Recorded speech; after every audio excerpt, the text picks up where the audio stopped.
Hi, welcome to the second Silver Tongue Saturday featuring Chloe Martinez. I'm super excited that you're here. I want to say I'm Patricia Caspers. I'm the host and the founding editor of West Trestle Review. And I want to say thank you to the Arts Council of Placer County for providing a small grant that provides an honorarium for each of our readers. And also to the Auburn Arts Commission and the City of Auburn for providing this beautiful theater for us to stream out of. And thank you to my husband, Rick, for providing tech support. Before we begin, I want to remind our audience to wear masks and also sign up for the open mic if you haven't yet, please. Follow us on all of the social media places, Instagram, Facebook, YouTube, Twitter. Let's see, check out our website, westtresselreview.com. And we will be having future readings, so definitely follow us there to hear more about our future readings. So as for today, we have Chloe Martinez. And I was introduced to Chloe's work when we published her poem Fall River Line in the July 2020 relaunch issue of West Trestle Review. The poem is sort of a meditation on the speaker's relationship with Catcher in the Rye. And I just, it's a wonderful poem, so you should go and read it for sure. Let's see. And here is, So let me read Chloe's bio. Chloe Martinez is a poet and a scholar of South Asian religions. She is the author of the collection 10,000 Selves from the WordWorks 2021 and the chapbook Corner Shrine, Backbone Press 2020. Her poems have appeared in Plowshares, Prairie Schooner, Tri-Quarterly, Shenandoah, and elsewhere. She works at Claremont McKenna College and lives in Claremont, California with her husband, 2 daughters, and an unruly, drought-tolerant garden. Of her book, 10,000 Selves, Adrienne Mateka has written, Chloe Martinez's gorgeous new collection, 10,000 Selves, immerses us in a complicated poetic in which the geographies of the self are transposed and transformed by the geographies of the external world. Sometimes those metaphoric spaces are built out of mythologies and atlas pages. Other times they're made from city sidewalks, pop songs, and swallowtails. But however they come about, the selves in these beautifully wrought poems are wide-eyed in their wisdoms and wholehearted in their songs.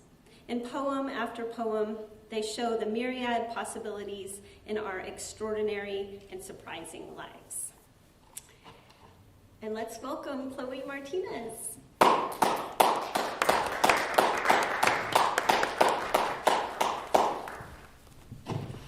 Thank you so much, Trisha. Thank you for having me. Thanks all for coming. Hopefully you can see me behind the podium. I'm a small person. Podiums are not my friend, so I hope that I'm not too invisible. It's really nice of you all to be here today on a beautiful Saturday in Auburn. I'm going to read a couple of poems from maybe each of my books and some new work, but maybe first I thought I should read the Fall River Line since you guys so kindly published it, and I'm so happy to be part of West Trestle Review, which is one of my favorite magazines.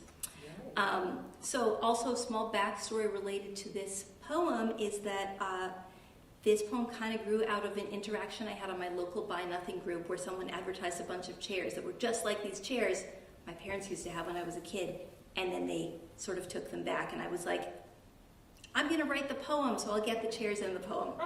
So this is my reclaiming of those chairs. The Fall River Line.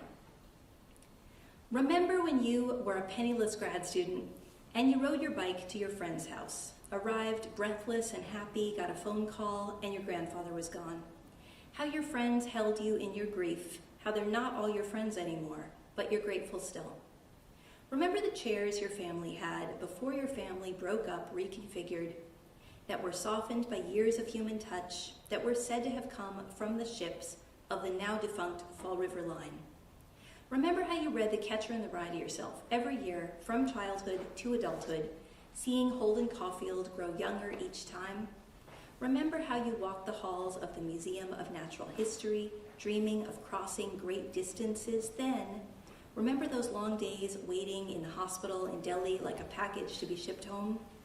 How you could not speak or eat with your broken mouth, how strangers came from the embassy, from the language school, how a friend of your Hindi teacher came to comfort you, how they brought you flowers and paperback mysteries, spoke kind words to your face, how, because you could do nothing else, you were steadfast, patient, how you made it home eventually and read The Catcher in the Rye to yourself, just some years, from young adulthood to middle age, watching Salinger grow more lecherous each time.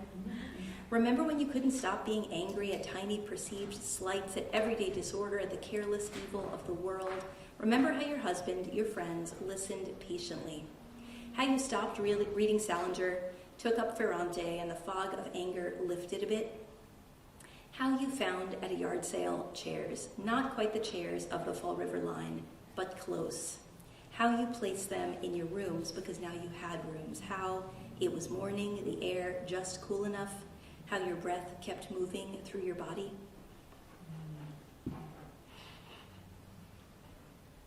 So as that poem proves, poems are full of lies. Did not get the chairs. But I have them in the poem. Okay, so I'm going to read a couple poems from Cornershrine, this chapbook that I published in 2020.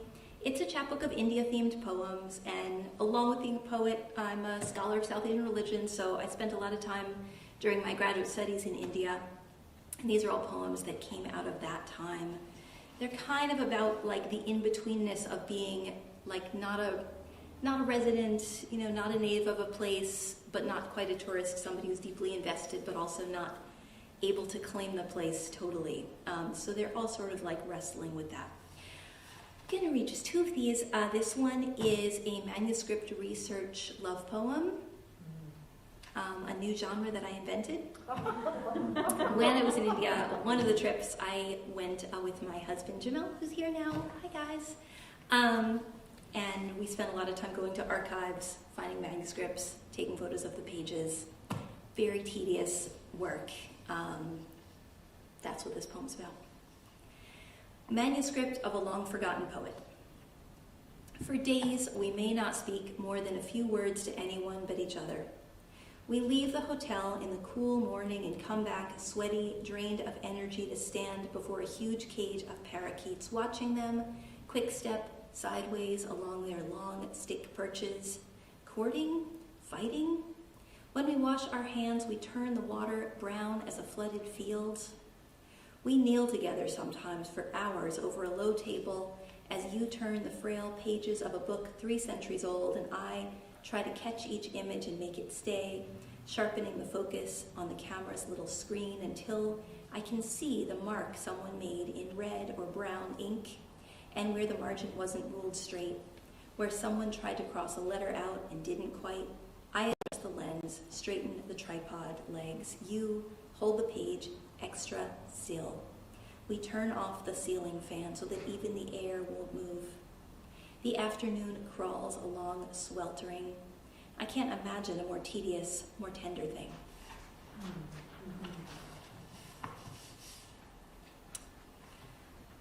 This is a poem about leaving India, kind of self-explanatory. But it is also, I think, about this question of what does it mean to be a tourist, not a tourist? What does it mean to do tourism, right? What happens when we travel, and what ways are we indebted to the places we visit? Leaving India before the monsoon. Outside the post office, a man with a crate as a desk ties all my books in bundles, wraps them in plastic, and sews white muslin around them with strong, even stitches. I write my address out, thick black marker on the cloth. It's early morning. Men still huddled by the tea stalls, scarves wrapped around their heads like bandages. I went to the bazaars from Jawaharnagar to Ajmer Gate, gathering peppermint supari, a blue shawl stitched with vines and another in red wool with tiny mirrors sewn into it. Saffron stashed in a plastic box. The rest must be left behind. Cool marble, barefoot temple floor, burning trash, wintertime scent, juicy pond, sweet in the cheek, warm in the belly. Leaving, I become a tourist. I buy what I can stuff in my luggage, and it all ends up a token thing. As if blue glass bangles worn to the supermarket back home can contain jostling crowds at dusk, reams of Banarsi silk, skies shaken out, rippling red to pink to gold, the steps that descend golden sandstone into water. The fruit seller makes 2 quick slashes across the top of a pomegranate and hands it to me wide open, the red seeds glistening translucent at the roadside, where life keeps happening. Baths, naps in the shade, always tea and prayers, dentistry, haircuts, conversation. The bus roars by, a hot wind in its wake. Hardly anyone looks up. Long before it fades into the flat horizon line, shrinking toward Delhi, toward Boston, here on the roadside it's been forgotten. The dust settles. A white cow takes a few steps, stops, flicks an ear. Dark clouds in the distance promise summer rain. The old transformation is beginning and everyone has seen the usual signs. The sky darkens. The peacocks dance at the far edge of the field.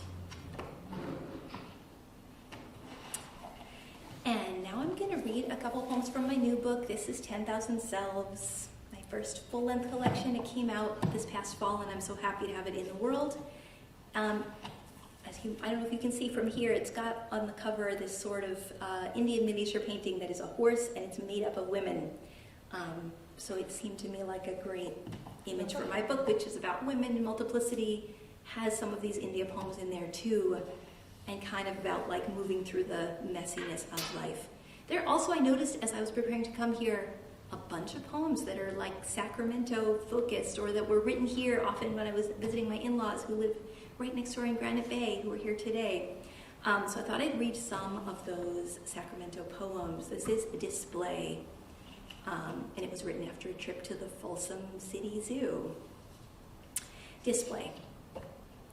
The tiger is hiding somewhere in his cage. A sign says to watch out for rattlesnakes, but the only person here is a peacock, alone at the end of the path, who decides to stun me with beauty. The famous tail, almost tragic in its weight, the bejeweled temptation of its feathers. He gives it a shimmy rustle and the layers rise up just a little, expanding like a lung. Then they lay back down. Then the real thing, the full opening out, the bird body as stage, curtain rising by invisible pulleys. When it reaches full fan, he makes his turn. All 360 degrees of him, slow sweep, wall of color, time stopper. He shows me his architecture, and he does it with total control. His elegant legs tensed to hold up those 1,000 Indra eyes. I'm still standing there, gaping, when he proceeds in my pitiful direction, the deep, shining blue of his chest preparing to crush me like a wave, unapologetic, perfect as the night sky, too close, impossibly far away.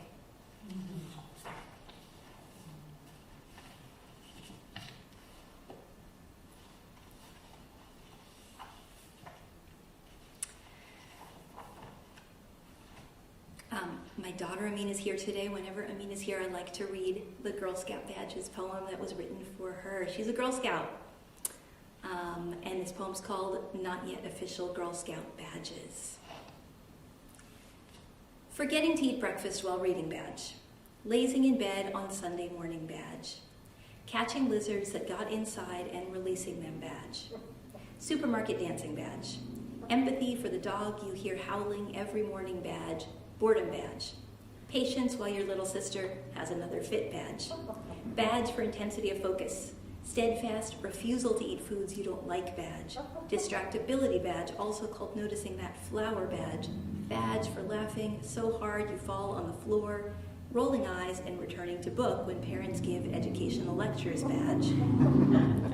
Living in your body badge. Tripping and falling badge. Insisting on your own pronunciation of Mesopotamia badge.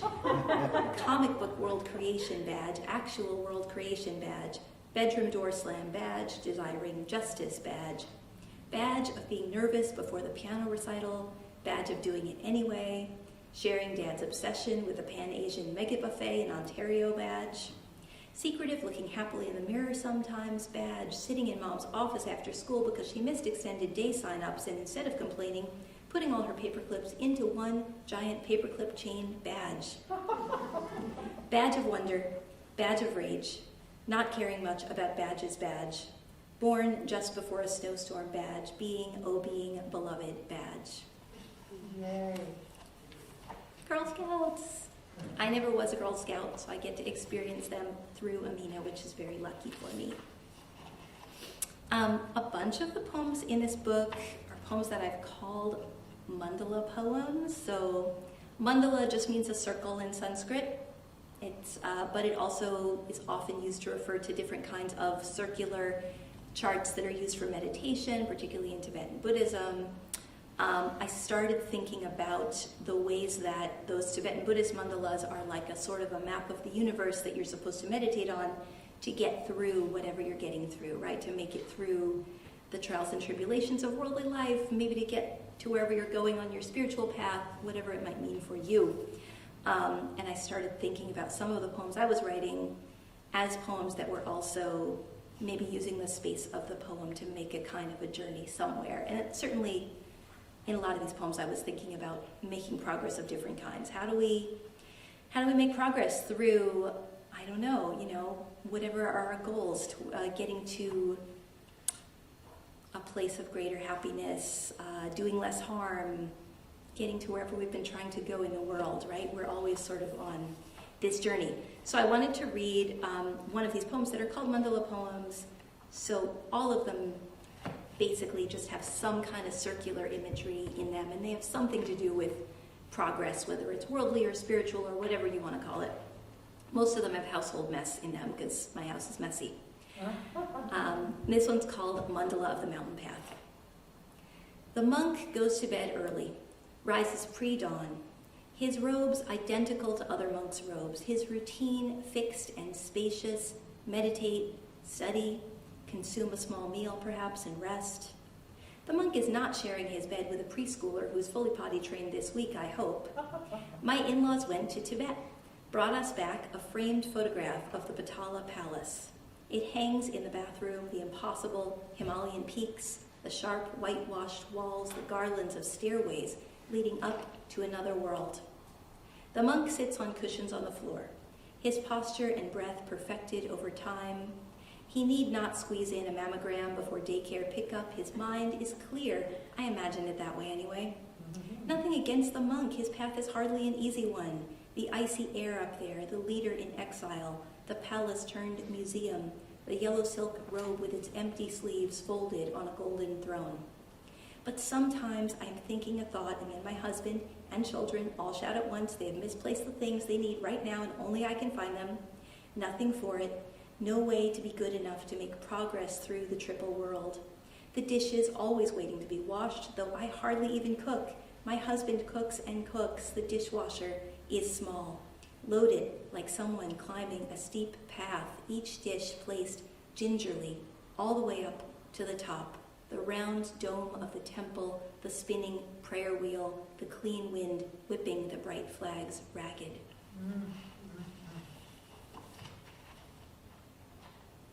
Okay, I'm going to read just one more from this book, and then I'm going to read a couple of brand new poems. And this is another poem for one of my kids. This is for Safia, who's here powering through a poetry reading yet again, like a hero. This is the last poem in this book, and it came out of something that Safia did, and I just wrote it down. I thought it was the perfect image for what I'd been working on in these poems. It's called Volcano. No mountaintop, no forest retreat, no cave, no lions bearing witness. You were born into this body, not by accident. If you're going to have a revelation, let it be here, on the living room floor, with Safia, who has gotten a piece of paper and with her blue safety scissors cuts out a door in the shape of a volcano. She says, I'm going to make the volcano disappear. No holy orders, no bodhisattva vow, no ascetic regimen. She opens the door.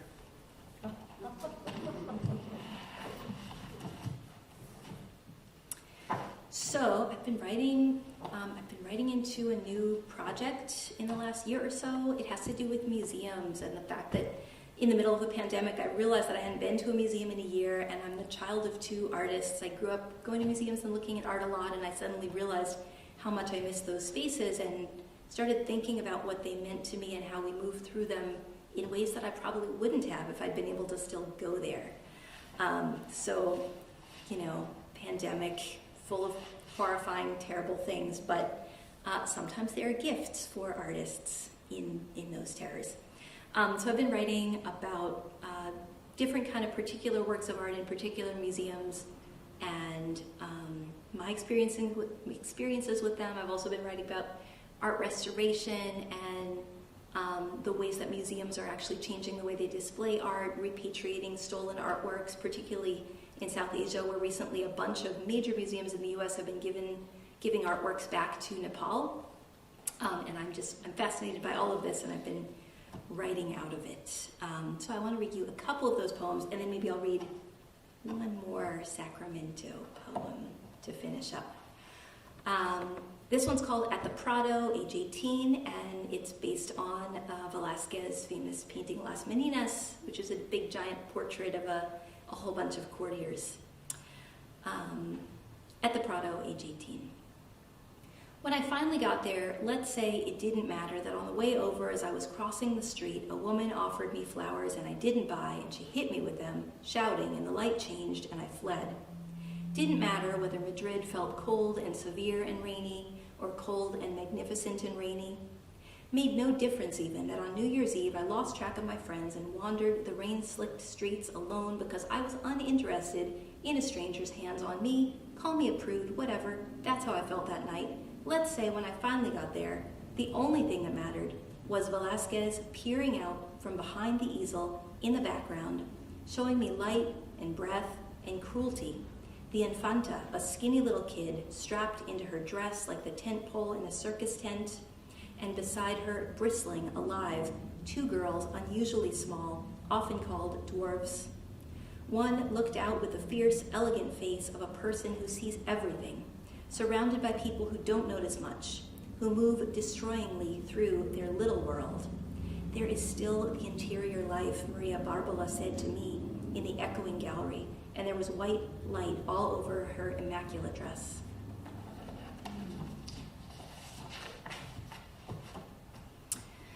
So as I said, I've also been really interested in art restoration, particularly artworks that get restored and things don't go as expected. Maybe the restoration doesn't work out. Maybe the restoration is perfect and people hate it.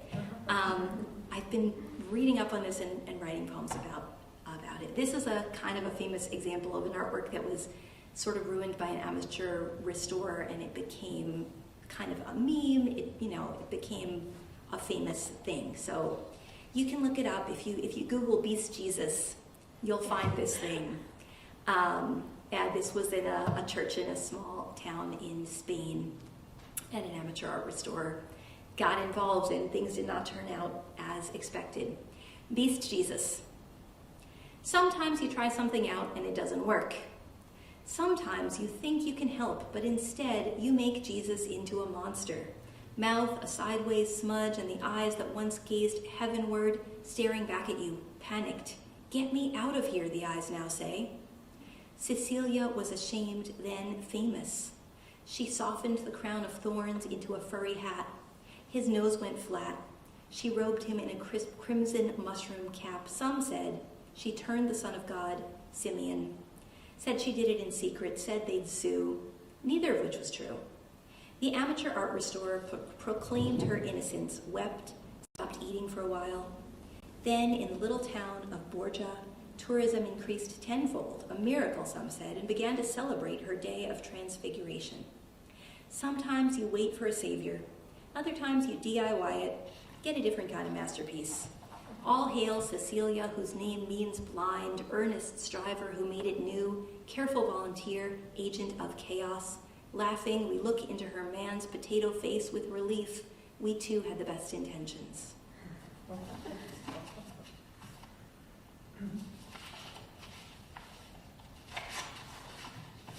so I'll just read one more of these. These art poems,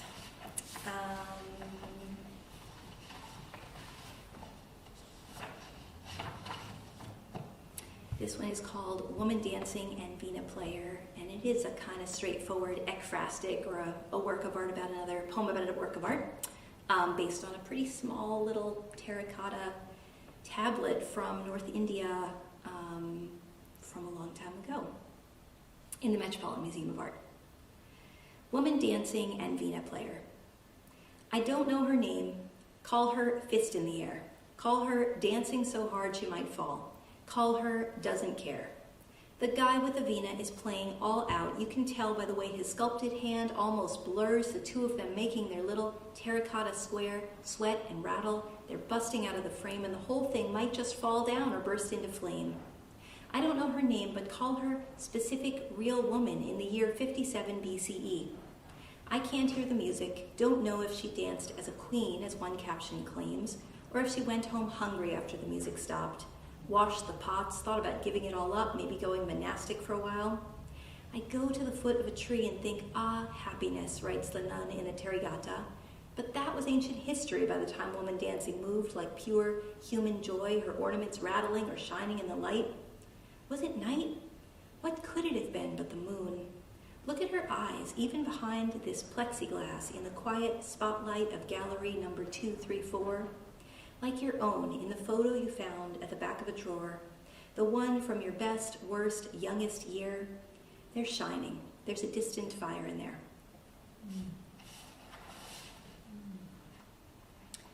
All right, so I'm going to read one more from the book because this is such a Sacramento poem. I have a Sacramento phone number because I think once we were visiting my husband's parents and we needed new phones, and so we have a 916 numbers. And one day I started getting these phone calls, and I wrote this poem. 36 text messages, 16 missed calls. 50 strangers are trying to reach me. They all want to know about 7 boxes of laminate that someone, not me, is giving away on Craigslist. The flooring is somewhere in Sacramento. They leave me their contact info. The inquiries range from casual, hey, my name's Jose, do you still have the boxes, to formal, good evening, I am interested in the flooring. Some of them take a pleading tone. If you still have the flooring, I'll come and get it right now, triple question mark. One person says, I need flooring desperately. A lady named Dee writes a warm message signed, thank you very much. Linda writes twice. Ed seems pretty chill. I could take those off your hands. They are in Fair Oaks, Folsom, Citrus Heights. They are ready to come and get all 7 boxes of laminate flooring tomorrow morning, tonight, right now. They've been ready since yesterday, and they don't know why they haven't yet heard back from me. They are friendly, cordial. They have learned my name from my voicemail greeting, so they say, hi Chloe, hi Carly, hello Cleo, hey Cole. I can hear Cassandra's kids in the background. Everyone's so full of hope. Everyone thanking me in advance. On Craigslist Sacramento, I find my listing. I ask the person who really is offering all that flooring for free to please correct the phone number so that at least one of these 52 people so far, of whom I've become quite fond, even protective, might be able to have what they wish for, gleaming new floors. May we all catch a little free beauty sometimes. May at least one of our earnest, desperate, hopeful calls be rewarded with bounty, with gifts unearned and earned with free laminate flooring, enough to make one room at least like new. Thank you.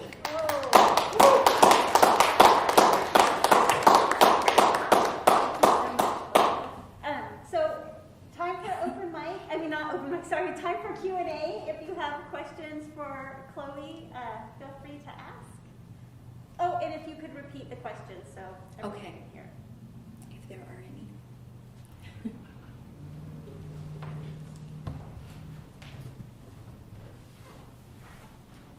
I only have 57 questions.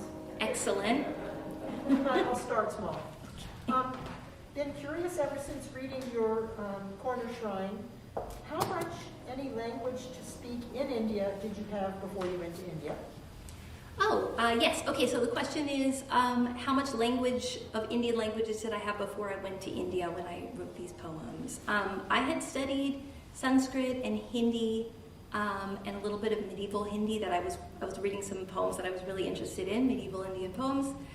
So those were my main languages when I went. But the first time I went there as a junior in college on study abroad. So I had like a year of Hindi, and I was learning more as I went.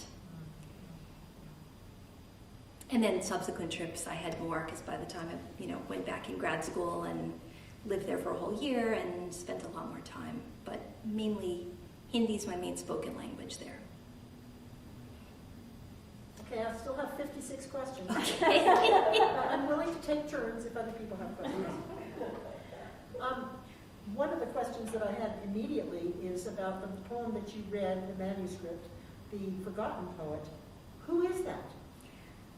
I don't remember, because I was looking at so many manuscripts at the time. The main poet I was looking for during that trip was the poet that I sort of inspired my dissertation research, was a medieval Jain merchant named Banarsi Das, who wrote what some people think is the first autobiography from India. And it's written in verse, it's poetry, and he also was a poet. So I was sort of looking for manuscripts of that book, which I never found. But I did find other writings by Banarsi.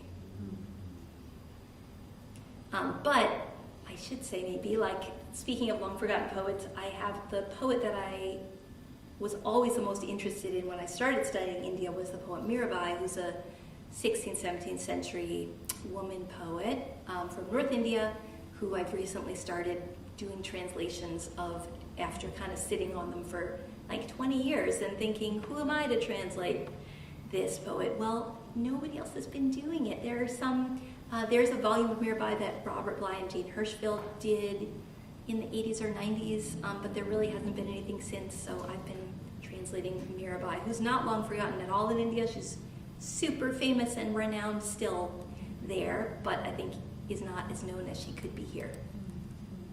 And is one of our, one of the earliest pre-modern women poets we have in the world, and that's a big deal, and we always need more access to those voices, I think.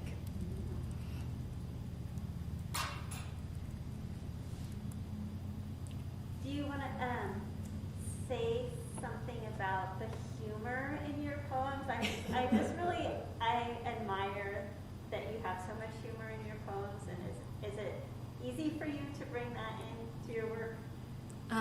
Thank you for this question, Trisha. Humor in poems and how does it get in there? It's very funny because I think that I do have a lot of poems that are kind of comedic nowadays, or that sort of let me get to something important via humor or via lightness or via comedy. I don't think it's ever something I set out to do, and I don't think of myself as like, I'm great at being funny and writing funny things. I think it's usually something that happens in my poems. It gives me access to things that are difficult for me otherwise. I mean, the text messages poem maybe is just one that just came whole cloth and was to me very humorous, and I wanted to write out of it.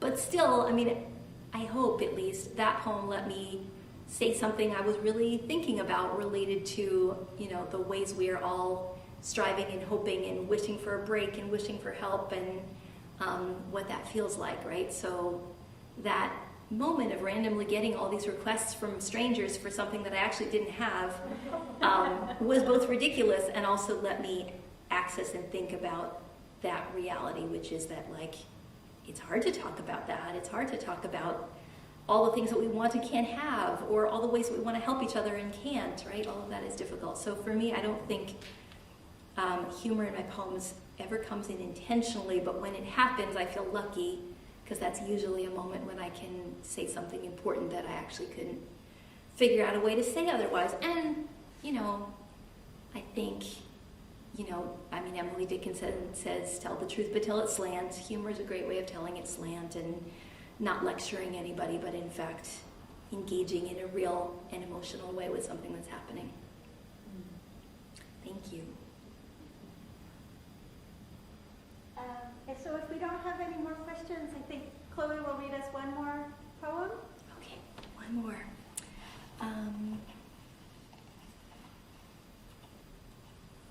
Okay. The last poem I'm going to read is, I'm going to read one more new poem.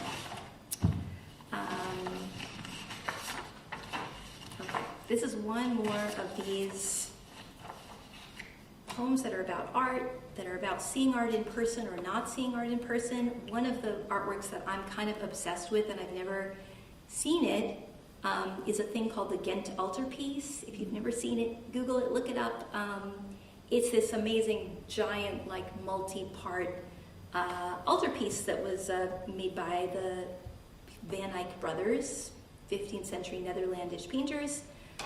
It's very beautiful and very big and very elaborate, and I've never been to see it in person because it's in Ghent, but it's an artwork that actually has an amazing website. There's a digital project called Closer to Van Eyck that lets you see all the stages of restoration, zoom in on every little detail, open and close the doors. So of course, like at home in pandemic, this was a great moment when I actually had time to get into that website and think about this painting. So I've been writing a whole bunch of poems about this painting, which I feel like it belongs to me a little bit because I've looked at it for so long, and it also doesn't belong to me. It comes out of a whole religious world that's not my own. I've never been to see it. It's from a time very different from my own, so I'm interested in all of that. So this is one of my Ghent altarpiece poems. It's called Self-Portrait as the Ghent altarpiece. And it is that. It is a self-portrait as the Ghent altarpiece. So we all have to imagine that I am a giant 15th century Christian altarpiece with like a million different panels and pictures of angels and saints and the Lamb of God and all kinds of wild stuff. Self-portrait as the Ghent altarpiece. If you hadn't seen much of the world, say just the Netherlands, but you dreamed of it, you'd be the painters who made me. I'm oversized. I have a dozen parts, each a revelation. I have in me books whose writing looks so clear that when I'm digitized, you'll zoom in trying to read me. You'll find you can't. My precisely rendered plants are identifiable, and botanists, seeing them, feel glad and say, lily of the valley, say fig. The faithful treat me like a who's who. They say they know why some of my people look shifty or mystical, or why some wear blue. My angels have peacock feathers in their wings and parrot. I've got palm trees accurate with little orange fruits. I wanted to be a real world, so under the feet of my musician angels, you'll see blue patterned tiles, and yes, you can read the letters on those quite clearly. My robes are brocade. My robes have ermine edges, fox edges, jewels sewn in patterns, pearled words. The violence of my materials is in me too. Maybe not the dead fox or the shucked oyster, but the flail is there. That one martyr carries the stones that killed him, another his own torn tongue. My birds are visible in the distance. And if you thought that they seemed to be flocking like everyone else, like the knights and the hermits, the judges and kings and pilgrims and the women, even the women, to the center where the lamb waits, bleeding, then you'd be right. All my people are pretty much white, except a few. What a tiny world the Van Eycks knew, but every shade of feeling, at least, is in here. I'm inside a huge case of bulletproof glass. I've been stolen many times, and one of my wings was never recovered. You didn't notice the fake in its place before, but now you always will. Fold me closed, and there's a whole other me. Mary with the dove doing its thing, the angel with watermelon wings. Here's a little nook for washing your hands. A slim window for looking out over the city. It's a tiny slice of things, but I'm what happens when you try to fit it all in. Because they recorded light, the artist's efforts to make my Eve look evil failed. As you can see, she's a real woman. Dutch, one assumes, who showed up and stood naked before them. Strong and also tired, holding that pose day after day, waiting for the men with the brushes to get it right. They were supposed to make a scapegoat for every human failure. Instead, they painted her just as she was. That's why the first woman in me, see, looks out sharply across the painted space, waits with impatience for something beyond my wooden frame. Thank you.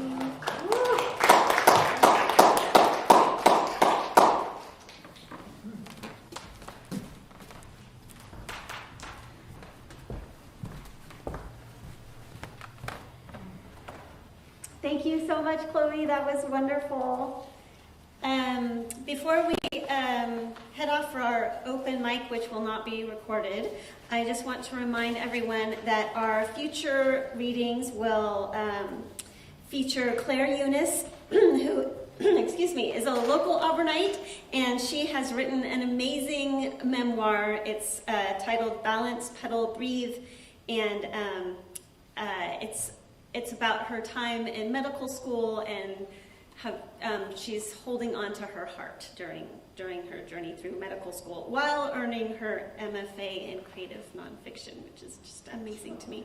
And then in July 23rd, Shelley Wong will be here, and she'll be reading from her brand new book, poetry book, As She Appears. So I hope that you will all follow us on social media and stream along for those events, or come to Amazing Auburn and see us live and in person, and then visit our amazing downtown and Old Town. It's a really cool place, and we have a beautiful river and beautiful canyon. So come, visit, hang out in Auburn.